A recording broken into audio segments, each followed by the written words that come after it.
साहब जाएंगे। ऋषि सुनक ब्रिटेन के प्रधानमंत्री, इन्हें लेने के लिए वन राज्य मंत्री अश्विनी चौबे जाएंगे। फ्रांस के राष्ट्रपति इमैनुअल मैक्रों को लेने के लिए वाणिज्य राज्य मंत्री अनुप्रिया पटेल पहुंचेंगी। और जॉर्जिया मेलोनी प्रधानमंत्री इटली की हैं, उन्हें लेने के लिए कृषि कल्याण राज्य मंत्री शोभा करंदजले जाएंगी। और प्रधानमंत्री जापान के फूमियो किशिदा, उन्हें लेने भी वन राज्य मंत्री अश्विनी चौबे जाएंगे। और राष्ट्रपति दक्षिण कोरिया के यू सुक येओल, उन्हें रिसीव करने जाएंगे आईटी राज्य मंत्री राजीव चंद्रशेखर। प्रधानमंत्री ऑस्ट्रेलिया के एंथनी एल्बनीज, उन्हें भी आईटी राज्य मंत्री राजीव चंद्रशेखर रिसीव करेंगे, अगवानी करेंगे। राष्ट्रपति जो ब्राजील के आएंगे लुइस, उन्हें लेने के लिए जाएंगे केंद्रीय गृह राज्य मंत्री नित्यानंद राय। तो यह है टीम मोदी, जो इन सारे राष्ट्र अध्यक्षों को लेने के लिए जाएगी, रिसीव करने के लिए जाएगी। अब मैं आपको बताऊं दिल्ली में तैयारी कैसे है। सोचिए, बड़े बड़े राष्ट्र अध्यक्ष आ रहे हैं, दिल्ली छावनी में तब्दील हो चुकी है, परिंदा भी पर नहीं मार सकता है। ये देख रहे हैं, बाकायदा सिक्योरिटी बढ़ा दी गई है। डॉग स्क्वाड को आप देख रहे हैं, बॉम्ब स्क्वाड भी है, जो बम निरोधक दस्ता है वो भी मौके पर है। जगह जगह चेकिंग हो रही है। राजघाट पर देख रहे हैं, राजघाट की तस्वीर, राजघाट पर भी चेकिंग हो रही है। अगली तस्वीर दिखाई जरा, ये आप देख रहे हैं, जितनी गाड़ियां, दिल्ली की सीमाएं सील हो रही, लगभग जितनी गाड़ियां पास हो रही है उन सब की शिद्दत से तलाशी ली जा रही है। यह स्थिति है देश की राजधानी दिल्ली की। आइए अब मैं आपको दिखाता हूं, पूरी दिल्ली को छावनी में तब्दील कर दिया गया। दिल्ली की स्थिति देखिए। दरअसल सुरक्षा की सबसे पहली कड़ी है एयरपोर्ट, और एयरपोर्ट पर दुनिया भर के राष्ट्राध्यक्ष पहले ही यहीं आएंगे सबसे पहले। और राष्ट्रपति और प्रधानमंत्री के विमान पालम एयरबेस पर उतरेंगे, जबकि दूसरे जो प्रतिनिधि आने वाले हैं उनके विमान टर्मिनल 3 पर लैंड करेंगे। एयरपोर्ट पर सीआईएसएफ की टीम पूरी ताकत से मुस्तैद है। कमांड सेंटर और अतिरिक्त सीसीटीवी कैमरे लगाए गए हैं। कुछ मेहमान हेलीकॉप्टर के जरिए यहां से भारत मंडपम जाएंगे, और इसलिए भारत मंडपम के पास एक हेलीपैड भी बनाया गया है। G20 के लिए एयरफोर्स की खास तैयारी है। सबसे शक्तिशाली लड़ाकू विमान रफाल तैनात रहेगा इस दौरान। सर्विलांस विमान त्रिनेत्र, का नाम आपने सुना होगा, एयर स्पेस की निगरानी त्रिनेत्र रखेगा, ताकि दिल्ली के आसमान में कोई परिंदा पर न मार सके।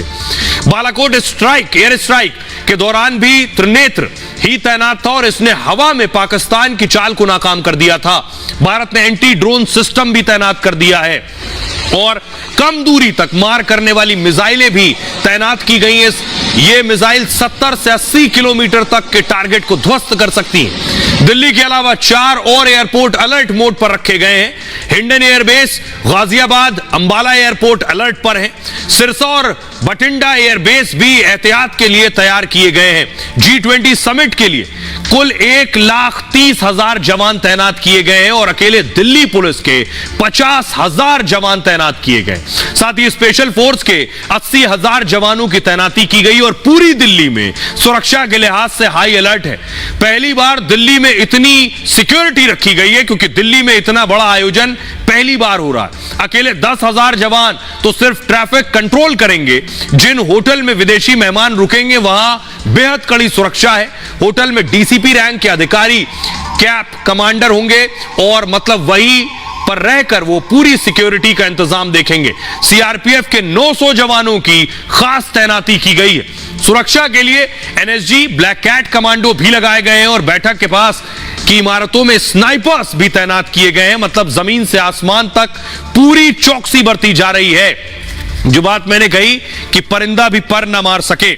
आइए अब सुनिए जरा, और उससे पहले मैं आपको दिखाता हूं। देखिए कि बाइडेन आएंगे कल, लगभग शाम का वक्त है, वक्त कंफर्म नहीं है, लेकिन लगभग 6:50 पर बताया जा रहा है बाइडेन आएंगे। बाइडेन का ये विमान है एयरफोर्स 1। इस विमान से जो बाइडेन आने वाले हैं, अगली तस्वीर दिखाई जरा, ये आप देख रहे हैं, ये है बाइडेन का उड़न खटोला। पहले इसके बारे में मैंने आपको बताया है कि इसकी क्या खासियत है। ये विमान तैयार है एयरपोर्ट पर, इससे बाइडेन निकलने वाले। आगे बढ़े उससे पहले आपको बताते हैं बाइडेन के इस विमान की खासियत क्या है, क्योंकि ये बहुत अत्याधुनिक है। ऐसा विमान किसी और राष्ट्र अध्यक्ष के पास नहीं है। दुनिया के सबसे ताकतवर मुल्क के राष्ट्रपति का विमान भी अलग है। अमेरिकी राष्ट्रपति एयरफोर्स 1 के विमान से आएंगे। एयरफोर्स वन दुनिया का सबसे हाईटेक एयरक्राफ्ट है।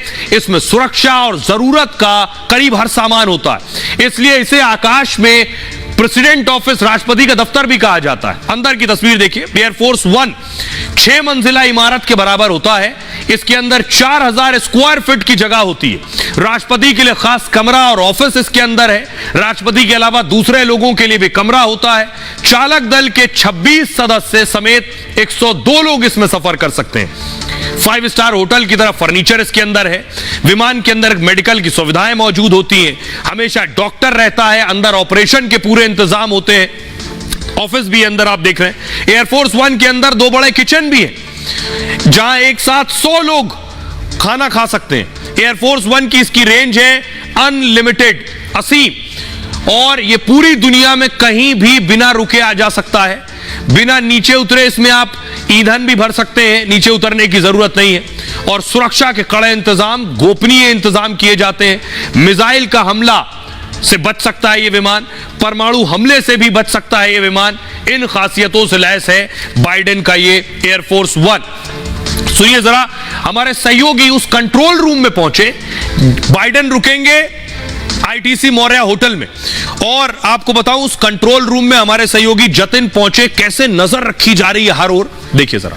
कंट्रोल रूम दिल्ली पुलिस को भी असिस्ट कर रहा है उन सभी सड़कों पर नजर रखने के लिए जो कि होटल के आसपास है। मेरे पीछे आप बड़ी स्क्रीन में देखेंगे अलग अलग विंडोज बनाई गई है। ये होटल का पूरा इलाका है, और आप देखेंगे कि तमाम, चाहे होटल के इलाके हो, वीआईपी रोड हो, कनॉट प्लेस हो, मंत्रियों के घर हो, तमाम ऐसे रोड पर इन कैमरों से नजर रखी जा रही है। पुलिस की सबसे बड़ी प्राथमिकता ली मेरिडियन और शंग्रीला होटल के आसपास के जो तमाम कैमरे हैं उस पर खास तौर पर है। और आप देखेंगे ली मेरिडियन होटल और ये शंग्रीला होटल पीली दीवारों वाला आपको नजर आ जाएगा। और आप ये देखिए कि कैमरे की क्वालिटी इस कदर है कि ली मेरिडियन की छत पर क्या रखा है, कौन खड़ा है, कितने लोग वहां पर हैं, उन सभी पर इस कैमरे से नजर रखी जा सकती है। जो जानकारी हमें मिली है कि इन 450 में तकरीबन 2.5 किलोमीटर तक की रेंज वाले ये सभी कैमरे हैं कि 2.5 किलोमीटर दूर क्या हो रहा है उस पर नजर रखी जा सकती है। ये शंग्रीला होटल आप देख रहे हैं, इसी में ही ऋषि सुनक रुकेंगे, और इस होटल के आसपास की तमाम सड़कें, और आप ये इस बात से भी अंदाजा लगाइए कि इसके अंदर हम ये भी देख सकते हैं कि कमरे के अंदर की मूवमेंट क्या है, किसी भी छत पर क्या स्थिति है। आइए आपको बताने जा रहे हैं जो बाइडेन आ रहे हैं। जो बाइडेन रुकेंगे कहां, ये आप देख रहे हैं। ये है आईटीसी मौर्य, इसमें रुकने वाले हैं जो बाइडेन, और जो बाइडेन के अलावा जितने राष्ट्राध्यक्ष आ रहे हैं मैं आपको बताने जा रहा हूं सब किस होटल में रुकने वाले हैं और उस होटल की खासियत क्या है। जो बाइडेन के होटल भी ले चलेंगे, आपको वहां से रिपोर्ट दिखाएंगे। आईटीसी, अमेरिकी राष्ट्रपति आईटीसी मौर्य शेरेटन में रुकेंगे। दिल्ली में ये होटल है। आईटीसी मौर्य दिल्ली के सबसे महंगे होटल में से एक है। इस 5 स्टार होटल में कुल 437 कमरे हैं। बाइडेन आईटीसी मौर्य के 14th फ्लोर पर रुकेंगे। 14वीं मंजिल पर चाणक्य स्वीट है, बड़ा शानदार होटल रूम है, उसमें रुकेंगे। इस स्वीट में एक रात का किराया 8 लाख रुपए। दिल्ली के शंग्रीला होटल में रुकेंगे ऋषि सुनक, ब्रिटेन के पीएम। दिल्ली के यानी दिल में कनॉट प्लेस में ये होटल है। इसमें करीब 320 कमरे और स्वीट हैं, और स्वीट का एक रात का किराया 2 लाख रुपए है। ये होटल अपने रेस्टोरेंट के लिए भी मशहूर है। इसमें 5 स्टार रेस्टोरेंट हैं। जर्मनी के प्रतिनिधि इसी होटल में रुकेंगे। फ्रांस के राष्ट्रपति कैलरिजेस होटल में रुकेंगे, और दिल्ली का कैलरिजेस जो है ये 1955 में बना होटल है। आजाद भारत का ये पहला 5 स्टार होटल अपने कमरों और स्वीट्स के लिए जाना जाता है।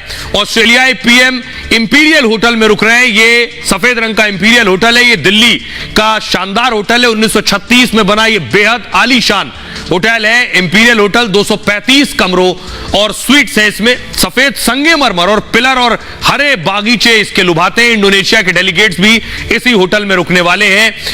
कनाडा के पीएम ट्रूडो ललित होटल में रुकेंगे। दिल्ली का ये होटल 39,000 स्क्वायर फीट में फैला हुआ है। इस होटल में 457 कमरे और स्वीट्स हैं। इसकी खिड़कियों से भारत मंडपम भी नजर आता है, जहां G20 प्रोग्राम होना है। जापानी पीएम किशिदा भी इसी होटल में रुक रहे हैं। सऊदी अरब के प्रिंस आ रहे हैं, मोहम्मद बिन सलमान, वो सऊदी अरब के प्रिंस दलीला होटल में रुक रहे हैं। और दलीला होटल एयरपोर्ट के पास गुरुग्राम में मौजूद है। ये एम्बियंस मॉल परिसर के अंदर बना हुआ है, मतलब रुकने के साथ शॉपिंग का भी इंतजाम है इसमें। ब्राजील के राष्ट्रपति लूला डे सिल्वा ताज पैलेस में आएंगे। ताज पैलेस दिल्ली के सबसे चर्चित 5 स्टार होटल है। ताज पैलेस में 560 कमरे और 44 स्वीट्स हैं। होटल के अंदर 11 हॉल और 2 भव्य लॉन भी हैं। इनके स्वीट का एक दिन का किराया 6 लाख रुपए है। चीनी राष्ट्रपति भी ताज पैलेस में रुकने वाले थे, लेकिन आते तो उनकी जगह चीनी पीएम आ रहे हैं, तो वो यहां रुकेंगे। ये राष्ट्राध्यक्ष हैं जो यहां रुकने वाले। अब देखिए जरा, जहां बाइडेन रुक रहे हैं वहां पहुंची हमारी सहयोगी गायत्री, उनकी रिपोर्ट देखिए। अमेरिका के राष्ट्रपति जो बाइडेन G20 सम्मेलन में शामिल होने के लिए आज भारत आ रहे हैं और कल प्रधानमंत्री नरेंद्र मोदी के साथ उनकी द्विपक्षीय बैठक है, जिसमें कई मुद्दों पर वो चर्चा करने वाले हैं। लेकिन बतौर राष्ट्रपति जो बाइडेन का ये पहला दौरा है भारत में। तस्वीर में आपको दिखाऊं, देखिए यही ITC मौर्य होटल है जहां पर जो इंतजाम है जो बाइडेन के ठहरने का किया गया है। ये सबसे टॉप होटल्स में इसका नाम आता है। इसके अलावा सबसे महंगा है और जो बाइडेन जिस स्वीट में ठहरेंगे उसकी हर दिन की कीमत 8 से 10 लाख रुपए है, यानी 8 से 10 लाख रुपए पर डे की कीमत है उसकी, जिसमें जो बाइडेन के ठहरने का इंतजाम किया गया है। सबसे महंगा ये होटल है, लेकिन जो बाइडेन के रहने का खास इंतजाम किया गया है। भारत दौरे को खास बनाने के लिए तमाम तैयारियां पूरी कर ली गई है। G20 सम्मेलन में हिस्सा लेने के लिए जो बाइडेन आ रहे हैं। इसके अलावा द्विपक्षीय बैठक भी प्रधानमंत्री नरेंद्र मोदी के साथ उनकी होने वाली है। तमाम ऐसे मुद्दे हैं जिनको लेकर वो प्रधानमंत्री नरेंद्र मोदी से बातचीत करेंगे और उनका ये भारत दौरा बेहद खास रहने वाला है और इसलिए ये जो तमाम इंतजाम हैं वो किए गए हैं। तो G20 की तैयारियां लगभग पूरी हो चुकी हैं, मेहमान आने शुरू हो गए हैं। तस्वीर आप देख रहे हैं, देखिए जरा फुल स्क्रीन लीजिए। ये आप देख रहे हैं, पहचानिए कौन है। IMF का नाम अगर आपने सुना होगा, IMF की चीफ है ये। इनका नाम है क्रिस्टोलिना, जो भारत आई हैं और भारत के रंग में रंग गई हैं। दिल्ली पहुंची, राजधानी में उतरी और IMF चीफ खुद थिरकने लगी उनके सामने। जब पारंपरिक नृत्य हो रहा है उसे देखते हुए वो खुद थिरक रही है, देखिए जरा। तो जो भी विदेशी आएगा वो अपने साथ हिंदुस्तान की ये पहचान, ये यादें लेकर जाएगा।